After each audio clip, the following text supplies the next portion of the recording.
Laptop पे जो करेंगे ना तो मोबाइल से बनाना।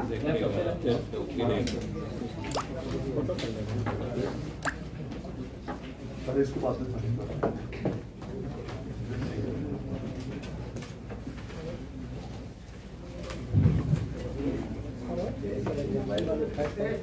उधर रखेगा, ऊपर रखे हुए हैं, उसको ऊपर जाना भी।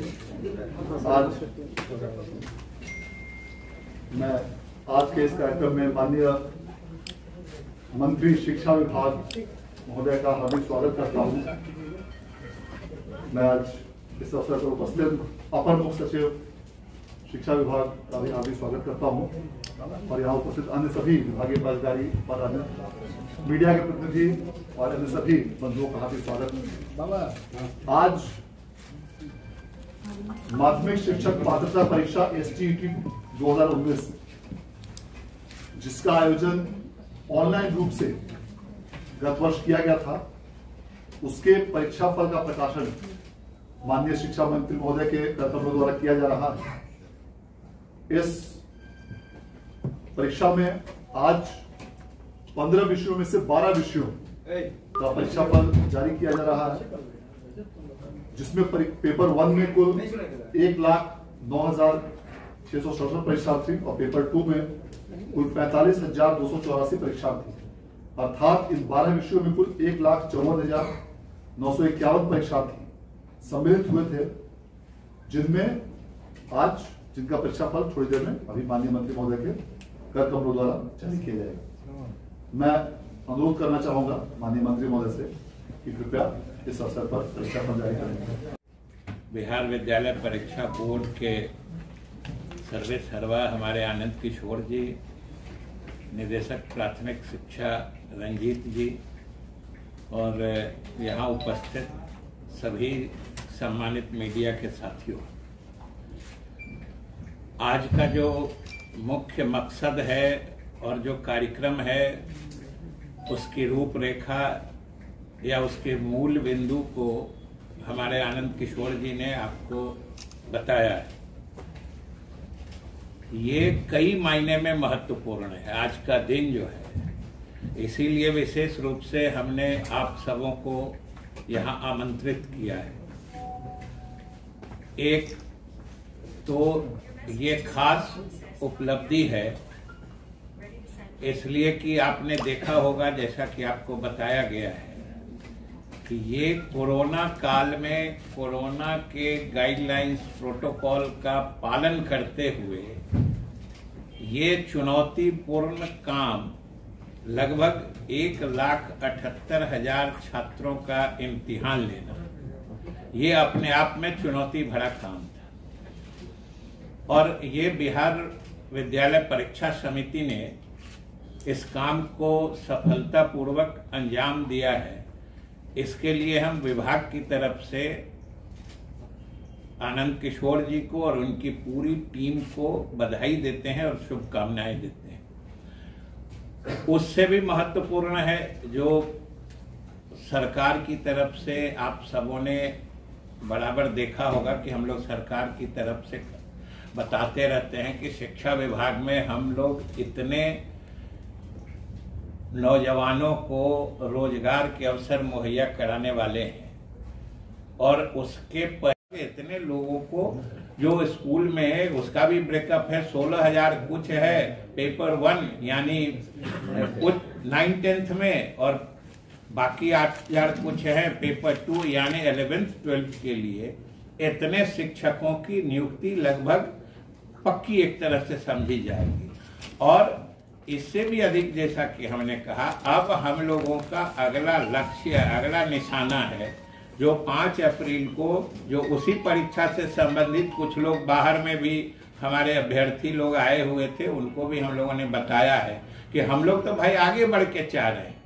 और उस जो अभी 5 तारीख को लिस्ट होने वाला है उसमें भी हम लोगों ने यही प्ली लिया है कि भाई हमारे इतनी रिक्तियां हैं, उसमें तो और लगभग 1.25 लाख की बात है, 90,000 है, 30,000 है कि इतनी रिक्तियां हैं, इतने हमारे नौजवान बेरोजगार हैं और रिक्तियों पर नियुक्तियां नहीं कर पाने के कारण हमारे विद्यालयों में पढ़ाई बाधित हो रही है। हमारे बच्चे अध्ययन अध्यापन से महरूम रह जा रहे हैं। इसलिए हम लोगों ने निवेदन किया है और हम पूरी उम्मीद रखते हैं, हम पूरे आशावान हैं कि उस दिन भी, क्योंकि हम लोगों का वैलिड ग्राउंड है और कोई ऐसी हमारी अदरवाइज मंशा भी नहीं है, इसलिए हम समझते हैं कि उसमें भी हम सफल होंगे और अप्रैल में जो उम्मीद है कि उसमें भी क्लियरेंस माननीय न्यायालय हमें इजाजत देगी और इजाजत देगी तो फिर हम उसके लिए भी, जैसे आज आपको बुला के हम आमंत्रित करके यह शुभ सूचना, क्योंकि आप समझ सकते हैं कि आप सब लोग बिहार के ही हैं और बिहार के जो स्थिति है उससे जरूर हमदर्दी भी रखते होंगे कि हमारे विद्यालयों की जो स्थिति है शिक्षकों के बिना, या हमारे बेरोजगार जो परीक्षा दे के रिजल्ट के लिए सड़कों पर घूमते हैं, ये भी हम लोगों को, विभाग को या सरकार को बिल्कुल अच्छा नहीं लगता है। जो आपको आनंद किशोर जी ने बताया कि लगभग यूं तो 37,000 वैकेंसीज हैं, लेकिन उसमें से 25,000 के आसपास, 24,599 एग्जैक्टली, वो आज नतीजे घोषित हो रहे हैं। और ये जो घोषित हो रहे हैं, ये समझिए कि लगभग इतनी या और भी अधिक वैकेंसी, मतलब रिक्तियां हैं, पहले से रिक्तियां। इसलिए अमूमन आज जितने लोग इसमें उत्तीर्ण या सफल घोषित हो रहे हैं, वो सब के सब या तो 9वीं 10वीं के लिए या 11वीं 12वीं के लिए, जिसको कहिए माध्यमिक विद्यालय में या उच्च माध्यमिक विद्यालय में, ये सभी शिक्षक नियुक्त होने की पात्रता रख रहे हैं इस उत्तीर्णता की बात। और आप सब जानते हैं कि ये 7वें चरण की नियुक्ति होगी, 7वें चरण की, जिसके ये सब इंटाइटल्ड मतलब हकदार हो गए उसमें शामिल होने के। और इसमें इतनी नियुक्ति हो रही, अभी आप लोगों भी ने देखा होगा, हमारे प्रदेश के कुछ छात्र मतलब परेशान हो रहे हैं कि 6ठे चरण की नियुक्ति भी हम लोग अभी नहीं कर पा रहे हैं। उसके पीछे भी आप सबने देखा होगा, सुना होगा कि हम लोग विधानसभा के फ्लोर पर, विधान परिषद में भी लगभग प्रतिदिन इसके बारे में जानकारी देते रहते हैं कि वो मामला न्यायालय में लंबित है। और उसमें भी हम आपको भी बताना चाहते हैं और आपके माध्यम से पूरे प्रदेश की जनता को भी, और जो अभ्यर्थी हैं विज्ञान। अच्छा, एक मिनट पहले एक फॉर्मेलिटी। अब मैं माननीय मंत्री महोदय को बहुत बहुत धन्यवाद देना चाहूंगा आपकी कृपा को आशीर्वचन और जो महोदय द्वारा परीक्षाफल जारी किया गया। अब मैं अनुरोध करना चाहूंगा अपर मुख्य सचिव शिक्षा विभाग से कृपया इस अवसर पर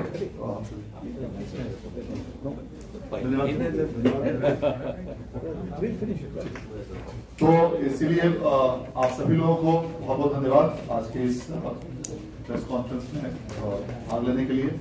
मैं एक बार पुनः आज परीक्षा फल की घोषणा हेतु माननीय मंत्री महोदय प्रति आभार व्यक्त करता हूं और उनके द्वारा जो भी माननीय मंत्री महोदय द्वारा निर्देश दिए गए हैं उसके आलोक में समिति द्वारा आने वाले समय में भी पूरी तरह कदाचार रहित परीक्षा का आयोजन सफलतापूर्वक गुणवत्ता के साथ और समय सीमा के अंतर्गत करने का प्रयास किया जाएगा। आप सभी बंधुओं को, मीडिया के बंधुओं को, अन्य सभी पदाधिकारियों को बहुत थैंक यू। सर एक सवाल है, 106 बोल ली। ये जो 106 परीक्षार्थियों की परीक्षा फिर से ली जाएगी, इसमें जैसा भी माननीय मंत्री महोदय ने बताया, उर्दू, संस्कृत और विज्ञान तीनों विषय के परीक्षार्थी हैं। इन विषय के अन्य परीक्षार्थियों की परीक्षा ऑलरेडी ली जा चुकी है और अब सिर्फ 106 लोगों की परीक्षा ली जानी बाकी है। वह परीक्षा 2 अप्रैल 2021 को आयोजित की जाएगी और उसका परीक्षा परिणाम मई के प्रथम सप्ताह तक घोषित होने की संभावना है। और उसके साथ ही 106 विद्यार्थियों के साथ में इन तीनों विषय के सभी परीक्षार्थियों के परीक्षा पर घोषित किया, वह भी परीक्षा ऑनलाइन ही घोषित आयोजित किया जाएगा। जिस प्रकार से यह परीक्षा आयोजित की जाएगी उसी प्रकार से। सर एक प्रश्न ये है कि बिहार विद्यालय परीक्षा समिति ने जो फिजिकल टीचर है उनका भी परिणाम जारी कर दिया था, लेकिन अब तक उनकी नियुक्ति क्यों लटकी है सर? वो लोग भी नियोजन का वेट कर रहे हैं। 4000 ऐसे अभ्यर्थी है सर? नहीं, उनकी भी प्रक्रिया तय की जा रही है। सर एक सवाल है, सीतामढ़ी से है, जहाँ पे एक वीडियो वायरल हुआ है जहाँ बच्चे नारे लगा रहे हैं कि आधी रोटी खाएंगे और फिर भी बंदूक चलाएंगे। ये वीडियो वायरल हुआ है सीतामढ़ी से सर। फिर भी बंदूक चलाएंगे प्रवेश उत्सव के दौरान। वीडियो देखने लायक। अरे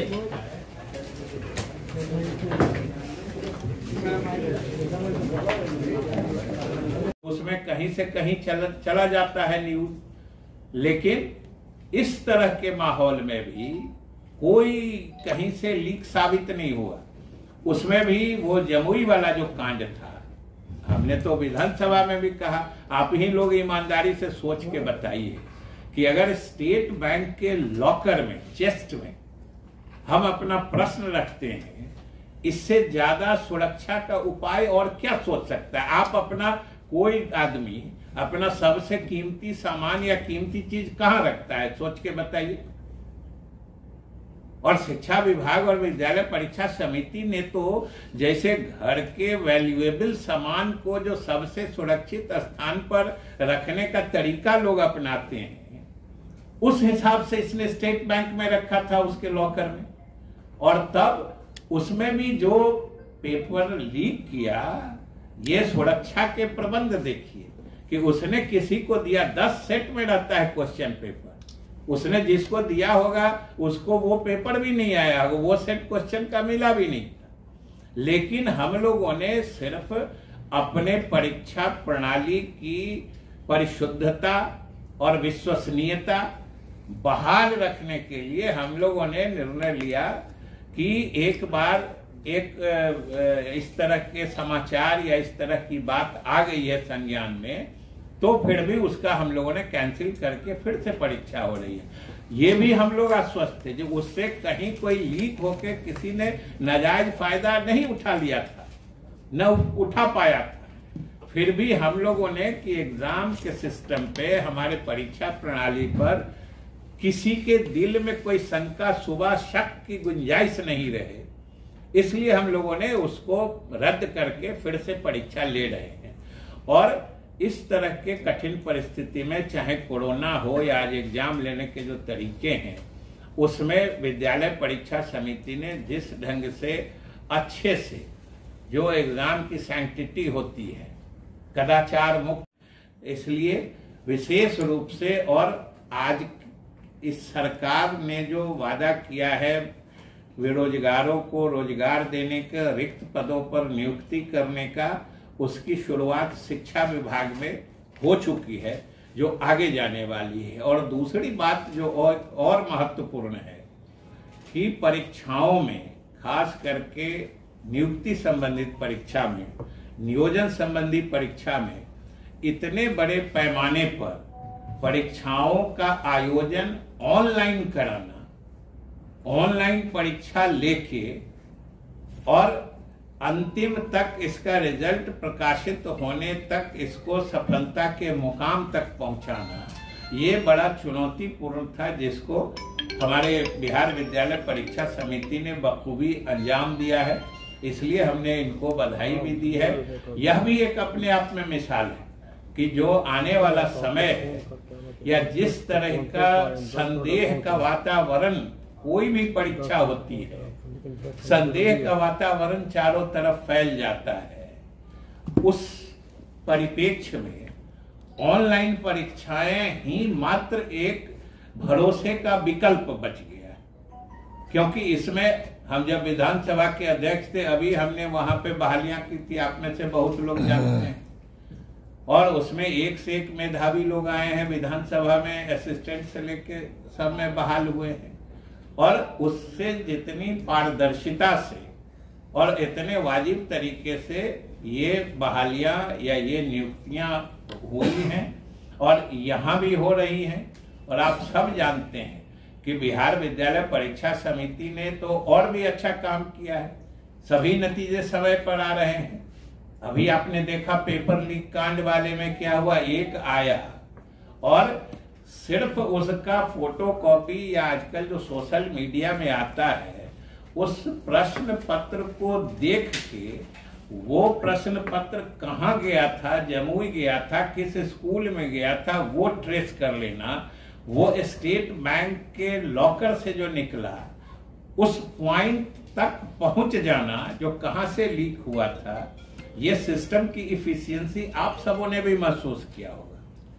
और दूसरी बात है कि बाकी सब जगह भर दिन तो हमारे अच्छा आप मैंने मीडिया के साथी ही लोगों ने कितना दिन लिखा कि आज दिन भर उड़ती रही अफवाहें पेपर लीक होने की। अब समझिए कोई पेपर 2 साल पहले का पेपर लीक करके कहीं से कहीं, सोशल मीडिया तो आजकल इतना मतलब लोग फ्रीली मैंने